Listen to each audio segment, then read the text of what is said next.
Radhe Radhe. I hope आप सब भी अच्छे हो। सुबह उठने के बाद मैंने सोचा आज क्यों ना छत की सफाई की जाए, तो पूरे छत को मैंने साफ किया। अब झाड़ू कर लिया तो लगे हाथ पोछा भी लगा ही लेती हूँ। पोछा लगाने के बाद मैंने देखा इतने सारे कपड़े रखे हुए थे। फिर यहाँ पे धूप 2-3 दिनों से निकल नहीं रही थी, तो फिर बहुत ज्यादा कपड़े हो गए। मेरे घर में 2 पैरों वाला वॉशिंग मशीन भी है, इससे मैंने कपड़े की सफाई कर ली और फटाफट से छत पे चली गई सुखाने। और फटाफट से नहा के थोड़ा हीरोइन बन जाती हूँ। पति देव को तो अच्छे अच्छे पराठे बना के भेज दिए, पर मेरी बारी में मेरी किस्मत ही खराब है। ये देखकर मुझे सच में रोना आ रहा है। मैं क्या करूं, मेरी बारी में ही ऐसा क्यों होता है। मैंने एक नहीं 2-2 पराठे बनाए, वो भी कछुए के शेप में। कोई बात नहीं, अब क्या करें। इसे पेट में जाने के बाद इसकी चटनी तो वैसे भी बननी है, तो कछुआ बने या अमीबा बने क्या ही फर्क पड़ता है। तो गर्मा गर्म चाय के साथ मैंने खाए अपने अमीबा वाले पराठे। और उसके बाद अब कर लेती हूँ थोड़ा सा एडिटिंग। अब जैसे ही एडिटिंग करने बैठी वैसे भाभी का कॉल आया। भाभी का कॉल आया तो अपना सड़ा हुआ मुंह उठाकर लेके पहुंचना जरूरी है।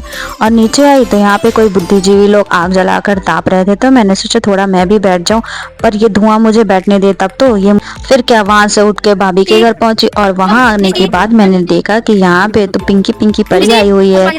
तो फिर इसका नाम मैं बता देती हूँ, इसका नाम मिष्टी है और ये है भी बहुत मिष्टी मिष्टी सी, प्यारी प्यारी सी। और इसने कैमरे में बात भी करी है, वो आप देखना कितनी प्यारी लग रही है बात करते हुए। और अगर आप समझ जाओ तो मुझे भी समझा देना कि ये क्या बोल रही थी। वैसे मैं तो समझ गई क्या बोल रही थी, मैं बताऊंगी।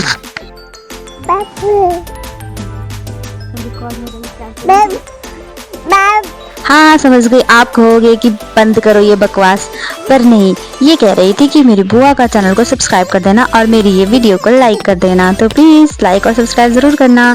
तो अब वहाँ से मैं आ गई, वहाँ जाने का मन नहीं होता, पर मुझे भाभी की फ्रेंड, वो भी भाभी लगेंगे, उन्होंने मुझे तिल के लड्डू दिए।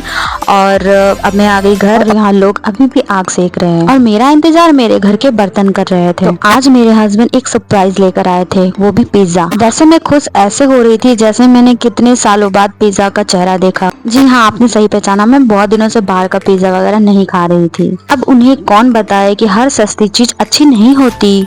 पिज्जा देखकर जितनी खुशी हो रही थी उतनी जल्दी छू हो गई। इससे अच्छा तो मैंने आलू पूरी बनाई थी और मैं वही लेकर आ गई फटाफट से। मेरे हस्बैंड ने पिज्जा खाया और मैंने अब कुछ पैसे लगा के लाए थे, तो खाना उन्हीं को पड़ेगा ना, मैं तो खाऊंगी नहीं। खाना खाने के बाद मुझे आने लगी नींद, मैं चली सोने। अब लोग अपना ख्याल रखना। राधे राधे।